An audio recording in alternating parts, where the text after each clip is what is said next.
Oi, meus amores, tô aqui pra trazer mais um vídeo pra vocês. Dessa vez vai ser de processo civil, que eu já tava devendo pra vocês.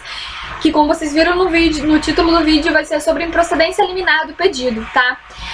Antes de eu falar da improcedência liminar do pedido de fato, eu vou fazer uma coisa que eu prometi fazer pra vocês em todos os vídeos. Eu, inclusive, fiz isso nos dois últimos vídeos que eu postei, que foi falar sobre a bibliografia básica utilizada para a formação desse vídeo, tá? É claro que eu utilizei alguns outros artigos, li trechos de algum outro livro, mas como bibliografia básica mesmo eu utilizei, foram dois livros, que foi o Processo Civil Esquematizado do Marcos Vinícius, daquela linha de esquematizados do Pedro Lença, sabe? Então o volume único que eu usei, acho que foi a nona edição. E o outro, que tá sendo assim meu amorzinho, tô até tentando comprar todos os volumes, mas é complicado, que ele não é volume único, eles são vários volumes, acho que são 7 volumes, não sei direito, mas que é do Fred Didier. E o que eu utilizei pra este vídeo foi o volume 1, que fala da parte de procedimento comum, aí tem lá que fala da intervenção de terceiros, da improcedência liminar do pedido, etc. Então é um da capa vermelha, tá? Eu utilizei, eu não lembro agora, tem que ver, não tô com ele aqui, mas não sei ao certo qual edição, mas foi o volume 1 do Fred Didier, Processo Civil. Então é isso, essas foram as bibliografias básicas. Se alguém quiser depois, pode pedir nos comentários aí, se quiser uma outra indicação, de repente, sei lá, quer aprofundar mais em alguma coisa, pode entrar em contato aí que a gente tenta se ajudar. Bom, vamos lá. Para começar falando de improcedência liminar do pedido, vamos começar com um conceito, né? O que é, de fato, improcedência liminar do pedido? O que se entende por improcedência liminar do pedido? Bom, o Fred Didier, lá no capítulo 16 do seu livro, quando ele vai tratar da improcedência liminar do pedido, de cara ele já traz um conceito, falando que a improcedência liminar do pedido, ela é uma decisão jurisdicional que, antes da citação do demandado, julga improcedente o pedido formulado pelo demandante. Então o que ele diz é o seguinte, que o juiz dá uma sentença de total improcedência, dá uma sentença dizendo que aquele pedido é improcedente antes de citar o réu. É isso que ele está dizendo. Só que se você observar, né, o Fred Didier, ele usa os termos demandante e demandado. Demandante para fazer referência ao autor e demandado seria para fazer referência ali ao réu. Mas por que ele utiliza os termos demandado e demandante? Ele utiliza os termos demandado e demandante para deixar implícito que, apesar, como eu falei, a improcedência liminar do pedido ela é tratada no artigo 332 do CPC. E o artigo 332 do CPC, ele tá na parte do Código de Processo Civil que trata da petição inicial. Então, o Fred Didier, ao trazer o conceito de improcedência liminar do pedido, ele utiliza os termos demandante e demandado para deixar claro que, apesar da improcedência liminar do pedido está prevista na parte do CPC que trata sobre a petição inicial, a improcedência liminar do pedido ela também pode ser utilizada na reconvenção. A gente vai ver sobre reconvenção quando eu trouxer o vídeo sobre as respostas do réu, que deve ser um dos próximos vídeos. Mas só para vocês se situarem, a reconvenção é uma resposta, é uma demanda do réu contra o autor no mesmo processo. Então o autor entra com um processo em face ao réu, né, contra o réu, e o réu entra com uma outra demanda contra o autor, seria uma contrademanda, digamos assim, dentro daquele mesmo processo. Isso a gente tem como reconvenção. E na reconvenção a gente fala de demandante e demandado. Então o Fred Didier, ele utiliza na sua definição de improcedência liminar do pedido os termos demandante e demandado para deixar claro aí que, apesar de estar previsto na parte do código que trata da petição inicial, a improcedência liminar do pedido ela também se aplica à reconvenção, que é essa demanda do réu proposta em face contra o autor dentro daquele mesmo processo, tá? Acho isso bem interessante. Beleza. A improcedência liminar do pedido, ela tinha previsão no CPC de 1973, lá no artigo 285A. O artigo 285A, ele dava ao juiz uma faculdade faculdade, uma possibilidade do juiz dar pela julgar, né, improcedente o pedido liminarmente antes da citação do réu, quando fosse constatado que naquele mesmo juízo já tinha sido dada aquela decisão antes, ou seja, o artigo 285-A do CPC de 1973 prestigiava a jurisprudência do mesmo tribunal. Só que foi dado muitas críticas quanto a isso. Por quê? Porque se você prestigia a jurisprudência do próprio tribunal, você acaba a longo prazo gerando uma quebra com a isonomia e dificultando a unificação das jurisprudências. Porque imagina só, João e Maria estão com uma demanda, demandaram algo totalmente assim, muito semelhante, idêntico, digamos assim. Tem pedidos idênticos formulados, mas a juízos distintos. Então, João e Maria formularam a juízos distintos demandas idênticas. E aí, o juízo que o João demandou, pelo qual o João demandou, já fez uso da improcedência liminar do pedido. Então ele pode, o juiz naquele juízo lá, pode dar pela improcedência liminar do pedido. Só que no juízo onde a Maria ingressou com a ação, isso nunca aconteceu. Então, já que isso nunca aconteceu, o juiz não vai dar pela improcedência liminar do pedido, porque a jurisprudência não é naquele sentido ali, naquele tribunal. E isso causa o quê? Uma isonomia e dificulta a unificação das jurisprudências. E a gente estudou em Teoria Geral do Processo, né, que o novo Código de Processo Civil, que o Código de Processo Civil de 2015, ele é muito principiológico, né? Ele tem na sua formação, na sua base, muitos princípios, né? E um desses princípios é a unificação da jurisprudência. A gente quer jurisprudências uniformes. A gente quer fortalecer essa isonomia frente aos processos, ao juízo, né? Essa uniformização mesmo das jurisprudências. Então, não é coerente, se você quer uniformizar a jurisprudência, não é coerente que continue utilizando, né, continuasse utilizando esse dispositivo do CPC de 1973, continuasse prestigiando a jurisprudência apenas do juízo. Então, o que o CPC de 2015 trouxe? Ele trouxe uma nova regulamentação à improcedência liminar do pedido. Ele continua deixando que a improcedência liminar do pedido aconteça, mas agora regulamentada pelo artigo 332 do CPC. E aí o artigo 332 do CPC, ele vai trazer pra gente 5 hipóteses aonde pode ocorrer a improcedência liminar do pedido. Ele vai trazer 4 hipóteses nos incisos 1, 2, 3 e 4 e uma hipótese no parágrafo 1º.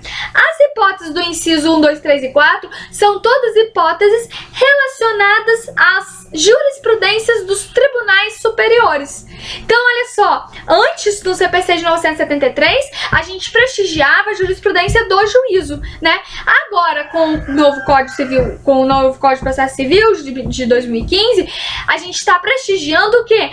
A jurisprudência dos tribunais superiores. Por quê? Porque a gente quer unificar, a gente quer uma uniformização das jurisprudências. Então, para uniformizar a jurisprudência, nada melhor que você fazer com que os juízes recorram, tenham como base, né, uma mesma fonte ali de jurisprudência, que é os tribunais superiores, tá? Então, o artigo 332 traz aí nos incisos 1, 2, 3 e 4 hipóteses relacionadas às jurisprudências dos tribunais superiores. Quer ver? Vamos dar uma olhada aqui, ó, 332. O primeiro vai dizer pra gente que quando contrariar enunciado de súmula do STF ou do STJ. Então, contrariou enunciado de súmula do STF ou do STJ, pode ser utilizado a improcedência liminar do pedido, tá? Mas a gente vai ver daqui a pouco separadamente os requisitos. O inciso 2 vai falar do acórdão proferido pelo STF ou STJ em julgamento de recursos repetitivos. Não vale agora entrar no mérito de recursos, né? A gente não vai estudar isso agora. Só saber mesmo aqui pra gente as hipóteses aonde cabe onde o juiz pode dar pela improcedência liminar do pedido. O inciso 3 é quando o entendimento for firmado em incidente de resolução de demandas repetitivas ou de assunção de competência. E o inciso 4 fala de enunciado de súmula do TJ sobre direito local, tá? Então você pode ver que todas essas 4 hipóteses estão relacionadas aos tribunais superiores, às jurisprudências dos tribunais superiores. E o parágrafo primeiro vai trazer pra gente a hipótese de prescrição e decadência, né? Que é meio óbvio. Beleza.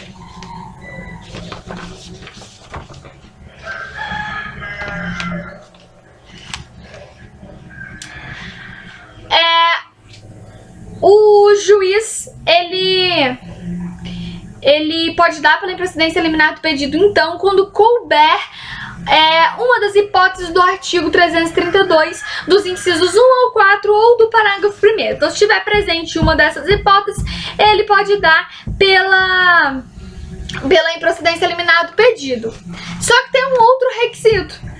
Tem outro requisito para se observar. Além de ter que estar presente uma das hipóteses do artigo 332, seja dos incisos ou seja do parágrafo 1º, tem que ser também uma causa que dispense a fase instrutória. Então o juiz só vai poder dar pela improcedência liminar do pedido se for uma causa que dispensa a fase instrutória. Beleza, o que é fase instrutória? Ou também chamado de fase probatória. É aquela fase para formulação de provas. Então, basicamente, se aquela demanda do autor estiver enquadrada em um dos incisos ou do parágrafo 1º do artigo 332 e ela não precisar de causa, ela não precisar passar pela fase instrutória, ou seja, ela não precisar formular mais provas, o juiz vai poder dar pela improcedência liminar do pedido. Mas como assim? Não precisa mais formular provas? Porque só as provas anexadas na petição inicial já são suficientes. É quando a demanda ela versa apenas sobre questão de direito, só sobre questão de matéria jurídica e não de matéria de fato. Como assim não versa sobre matéria de fato? Ué, porque só os documentos juntados na petição já prova os fatos alegados ali pelo autor. Então, a discussão ali em cima daquela demanda é uma discussão jurídica, de direito, né? Quanto a uma jurisprudência que está vigorando contra um acórdão, uma norma. É só em questão jurídica, não questão de fato. Então tem que verificar isso. Para o juiz poder dar pela improcedência liminar do pedido, tem que verificar se só as provas anexadas, só os documentos, só a prova documental, só os documentos anexados na petição inicial é o suficiente para provar a veracidade daqueles fatos alegados na inicial? É o suficiente para as provas? Ou precisa formular mais provas? Se precisar formular mais provas, sei lá, uma perícia, por exemplo, aí o juiz não vai poder dar pela improcedência liminar do pedido, porque vai ter que dar aí prosseguimento a essa fase, vai ter que deixar, né, ocorrer essa fase probatória para a formulação de provas, ok? Então, temos aí 2 requisitos para observar para se dar a improcedência liminar do pedido. O juiz só vai dar a improcedência liminar do pedido quando verificar que está presente uma das hipóteses incisos 1, 2, 3 e 4 ou do parágrafo 1º do artigo 332. Então, se tiver uma das hipóteses do artigo 332 do CPC e se a causa dispensar a fase instrutória, não precisar passar pela formulação de provas pela fase probatória, ok? Então tem que excluir também essa fase instrutória, não basta só estar presente no artigo 332, tá? Deixa eu dar uma olhada aqui,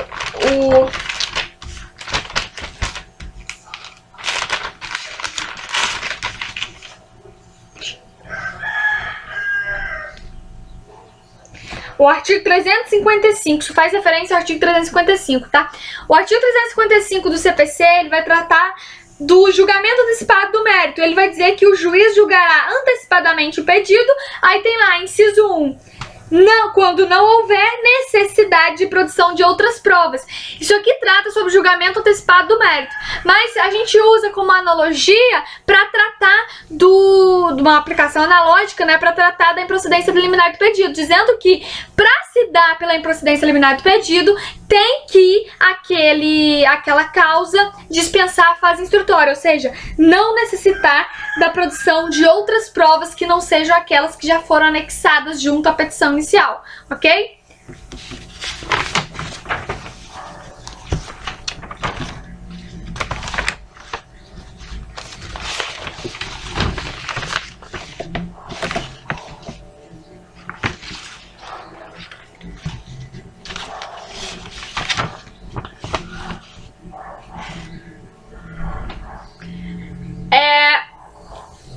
Deixa eu ver se faltou falar alguma coisa desses requisitos.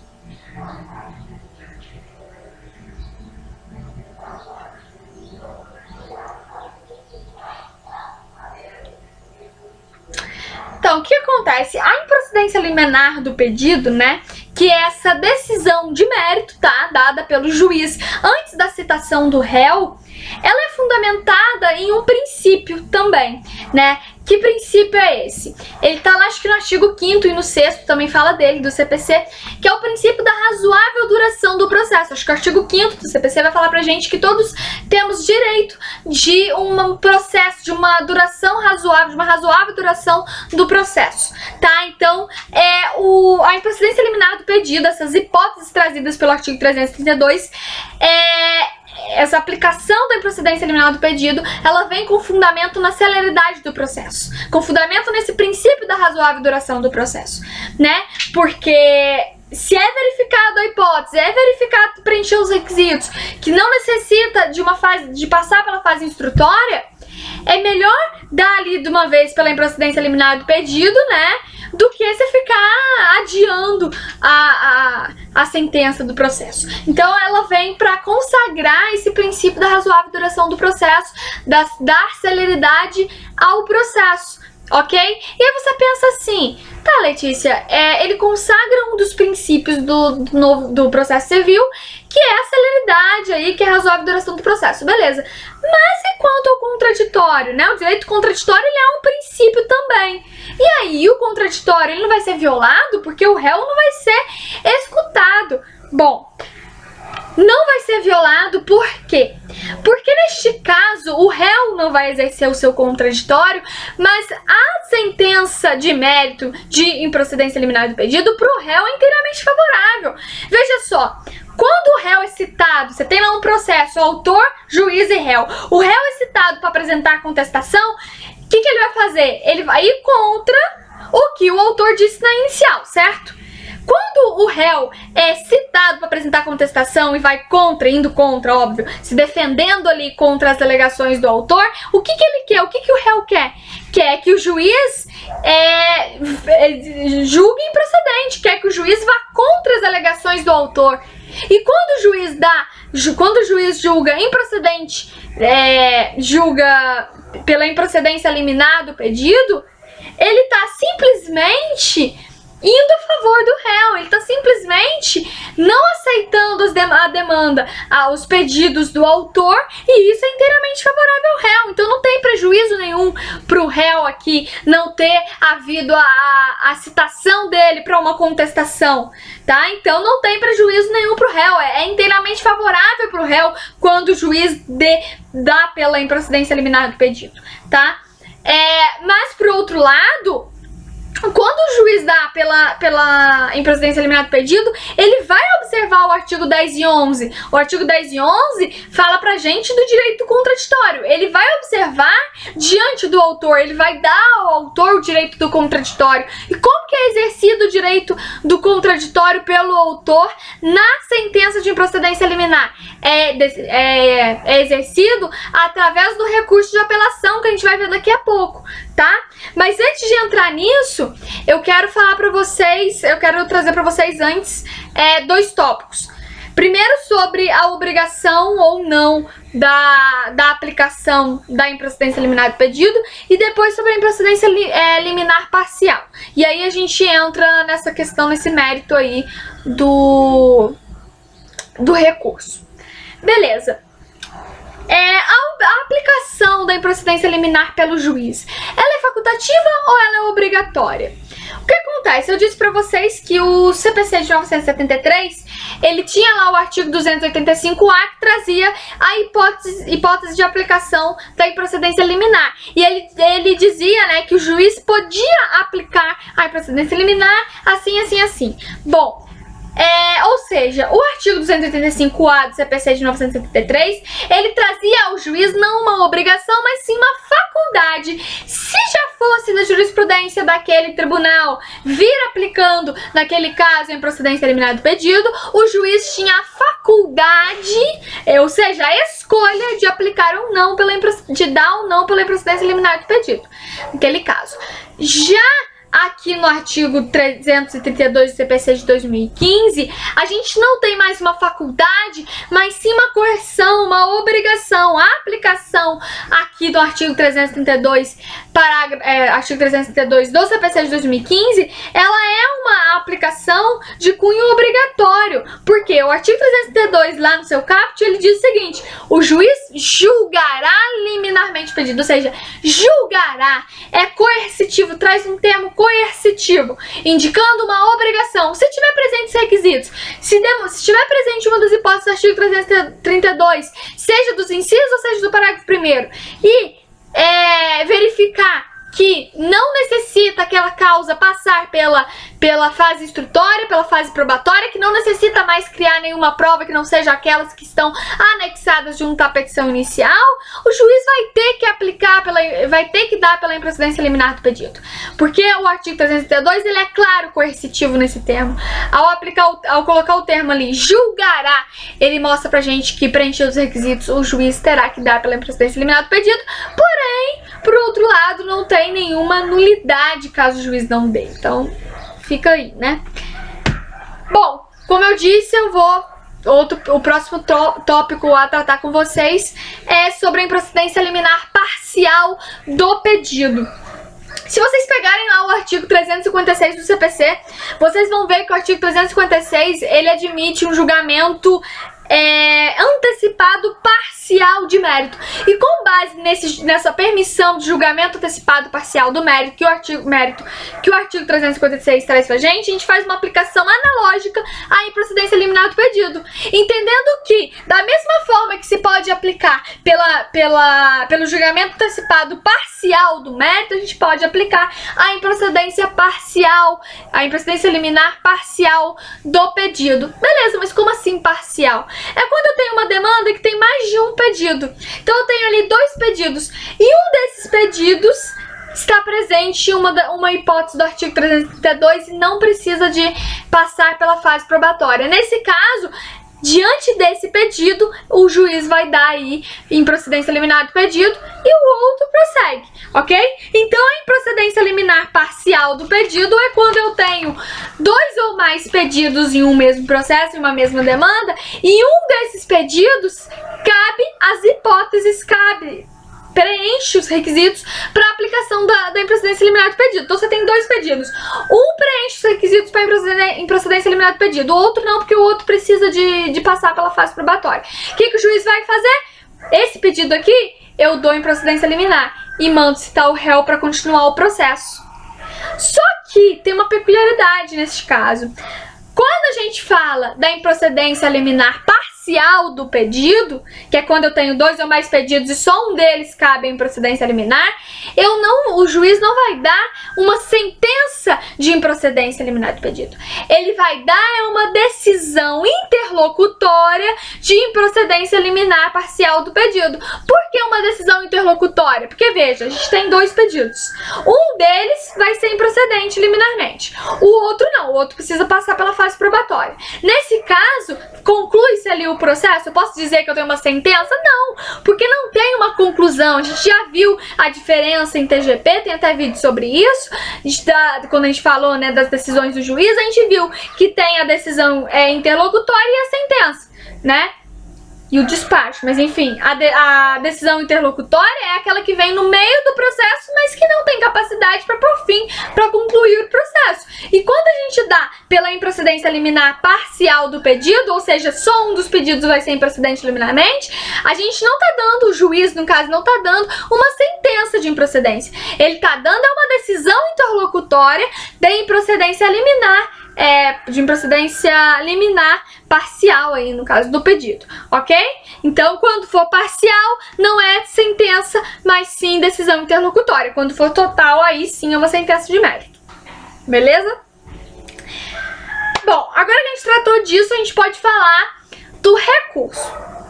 Bom, acabei de falar pra vocês que quando o juiz der pela improcedência liminar parcial do pedido, não estamos diante de uma sentença, mas sim diante de uma decisão interlocutória.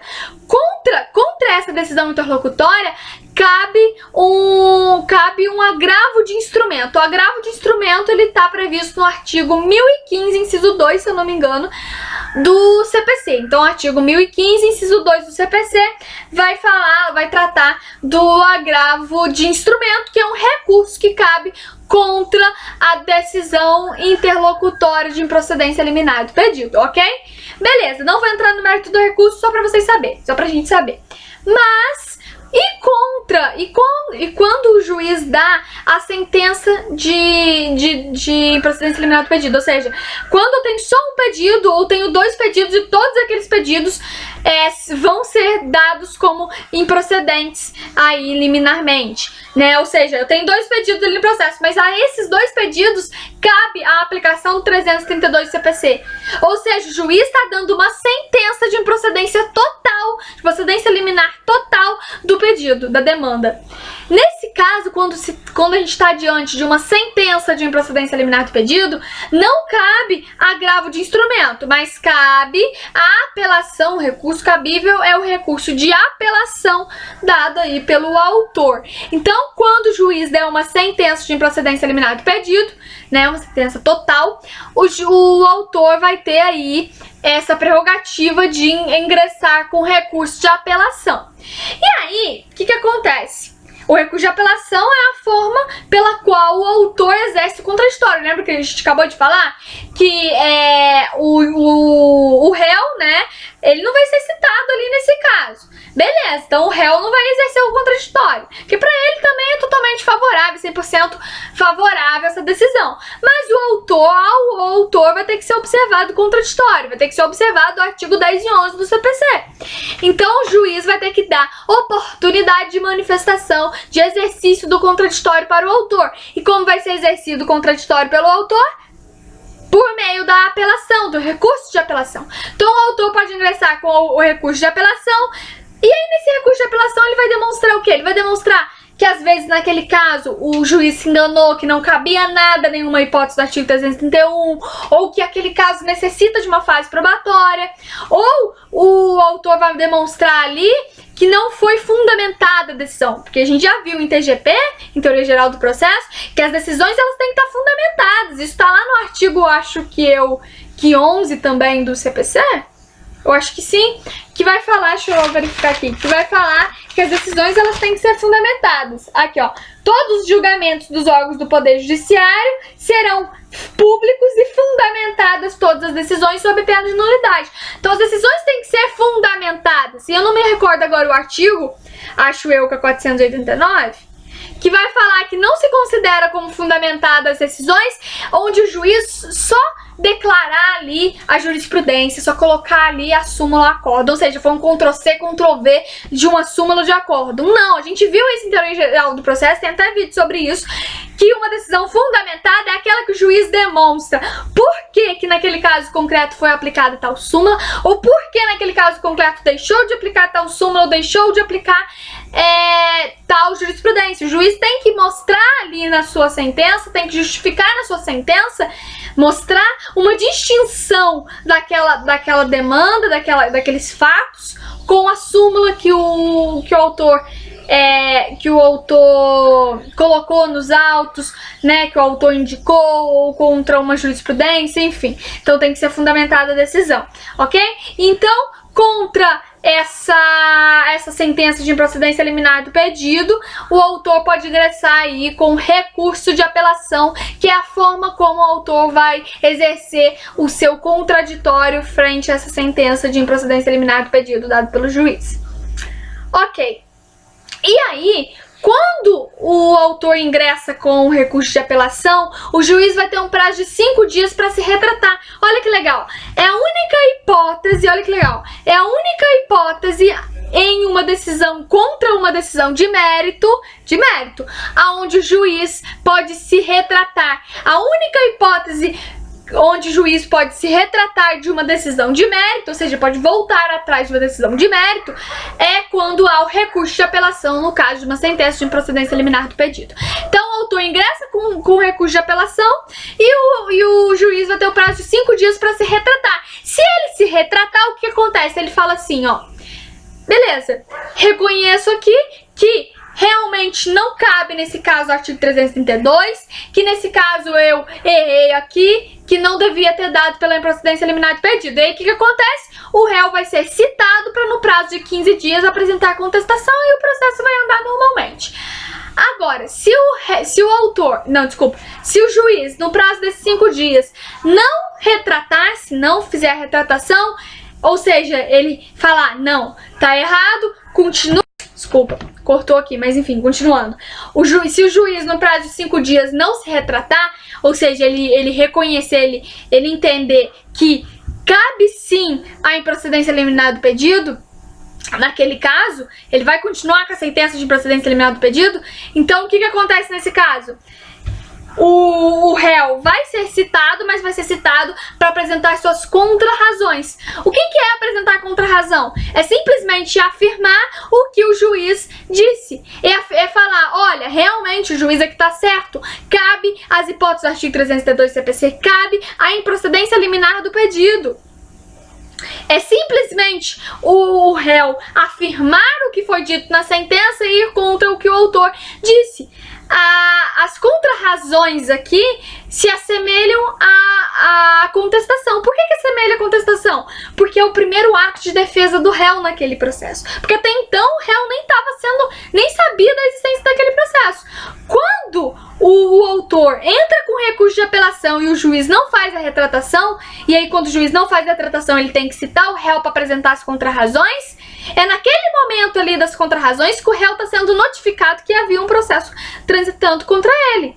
E aí, nessas contrarrazões, o réu vai poder, lembrando que não é obrigatório, né, é um ato de defesa, o réu vai poder aí afirmar o que foi dito na sentença e ir contra as palavras do autor. Agora, Letícia, qual que é a importância da apresentação dessas contrarrazões? E aí eu adianto para vocês o que acontece.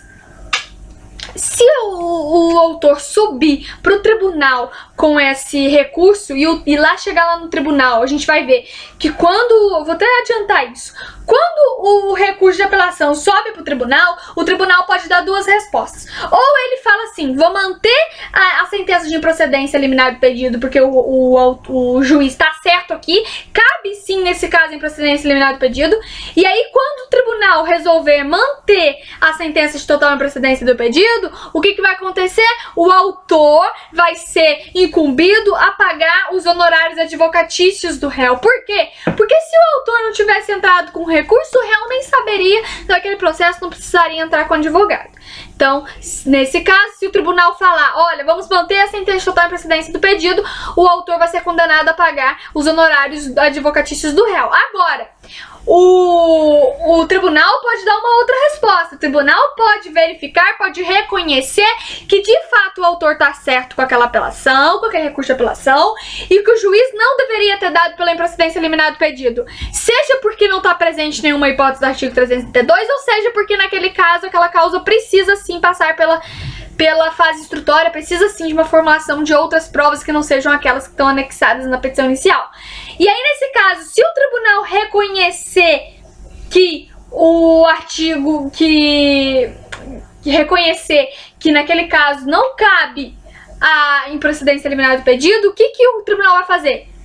ele vai descer de volta, vai mandar voltar com o processo lá para a primeira instância, né? E aí vai ser citado o réu para apresentar em 15 dias a contestação e vai dar andamento ao processo. Só que aí, por que eu tô falando que é importante essa contrarrazão do réu? É importante porque se chegar o recurso lá no tribunal e o tribunal entender que não tá presente, o tribunal entender que não é causa de aplicação da improcedência liminar do pedido, porque não está presente uma das hipóteses do artigo 332, mas que ele entende que é sim uma causa onde não necessita passar pela prova, não precisa de mais provas, só aquelas provas são suficientes. O que o tribunal vai poder fazer? O tribunal mesmo vai poder julgar. E aí, nesse caso, o tribunal vai entender que a contrarrazão apresentada pelo réu é uma defesa. Seria como se fosse a contestação. Então, é importante que o réu apresente sim as contrarrazões e dê atenção às contrarrazões, porque se chegar no tribunal e o tribunal entender que não cabe a aplicação da improcedência liminar do pedido, mas que realmente não precisa mais de formular nenhuma prova, o tribunal mesmo vai julgar aquele caso, vai ser competente para julgar aquele caso. E aí eu falo mais. Tem um artigo 350 do CPC, inciso 2, que fala pra gente que sempre, em qualquer citação, a citação ela tem que apresentar qual é a finalidade daquela citação. Então a citação que for mandada pro réu, né, quando o réu for citado para apresentar contrarrazão, aquela citação ela tem que falar lá a finalidade. Falar, olha, réu, você presta atenção aqui com essa contrarrazão, que ela pode ser utilizada como meio de defesa sua se esse recurso de apelação subir para o tribunal e o tribunal entender que ele mesmo deve julgar, ok? Então, vamos ficar atento a isso, tá? Essa importância das contrarrazões é nisso, que se o recurso chegar para o Tribunal Superior e o Tribunal Superior entender que aquela causa realmente dispensa fase instrutória, não precisa mais criar prova nenhuma, mas que não está presente hipótese para improcedência liminar do pedido, o tribunal pode entender que ele mesmo deve julgar e que a contrarrazão apresentada pelo réu se equivale à defesa. E aí não vai voltar para a primeira instância, ele mesmo vai julgar ali, tá? Então essa que é a importância da contrarrazão. Tá?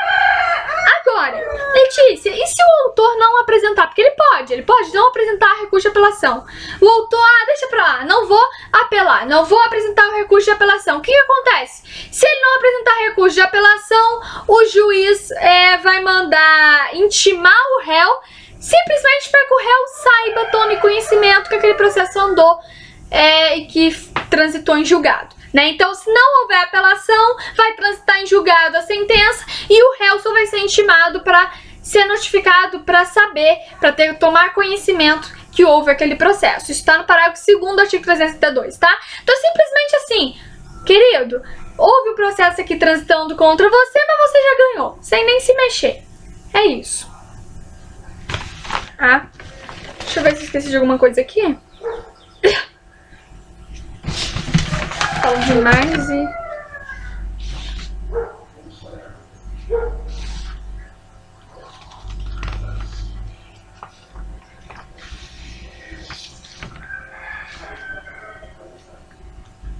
A improcedência liminar do pedido ela se aplica a qualquer processo. Como assim qualquer processo? Tanto aqueles que iniciam lá na primeira instância, quanto aqueles que são de competência originária dos tribunais superiores, tá? Então qualquer processo, seja aquele que nasceu lá na primeira instância, ou seja aquele que é de competência originária do tribunal superior, cabe a improcedência liminar do pedido, tá bom?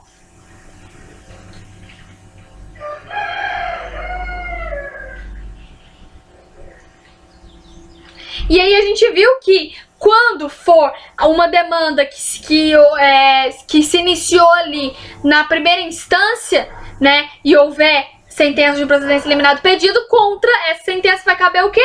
Recurso de apelação pelo autor, certo? Recurso pelo qual o juiz vai ter o prazo, tem efeito regressivo, né, porque o juiz vai ter o prazo de 5 dias para apresentar a sua retratação, caso seja o caso. Mas Se for um processo de competência originária lá do Tribunal Superior e for dada a decisão de procedência liminar do pedido, o que acontece? A gente vai ter dois casos aí. Ou foi dada lá a sentença, a decisão do relator, né, pela improcedência liminar do pedido, e aí nesse caso, contra essa decisão do relator, cabe agravo interno está previsto no 1021 do CPC, depois dou uma olhada aí, mas não vou entrar neste mérito.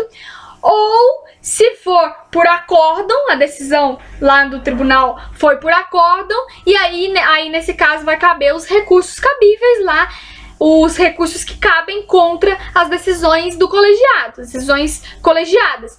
Que recursos são esses? Recurso especial, recurso extraordinário, recurso ordinário, embargos de divergência, enfim, e etc. Mas a gente vai estudar recursos no próximo semestre, vamos ficar tranquilos, tá? O importante aqui agora é entender isso aí. Entender que não viola o contraditório, tá? Porque é favorável ao réu, mas por outro lado, o autor vai ter direito a exercer o seu contraditório por meio do recurso de apelação, né? Entender que se o juiz se retratar, o réu vai ser citado e o processo vai vai ter andamento. Entender que se o juiz não se retratar, o réu vai ser citado para apresentar contrarrazões, e essas contrarrazões podem ser utilizadas como meio de defesa se o recurso de apelação subir para o tribunal. Enfim, isso. Deixa eu ver se eu esqueci de falar mais alguma coisa.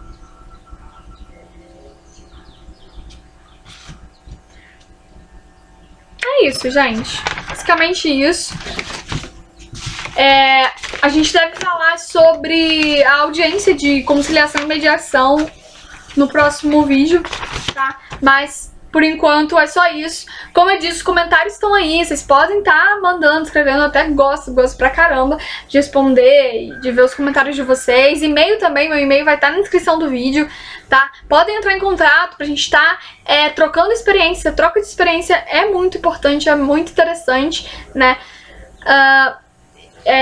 Enfim, então os comentários estão aí pra isso. Eu vou deixar meu e-mail na descrição do vídeo pra quem quiser entrar em contato e qualquer dúvida, qualquer sugestão ou mesmo uma crítica construtiva, estamos aí pra isso, viu? Então até o próximo vídeo e espero ter sido útil.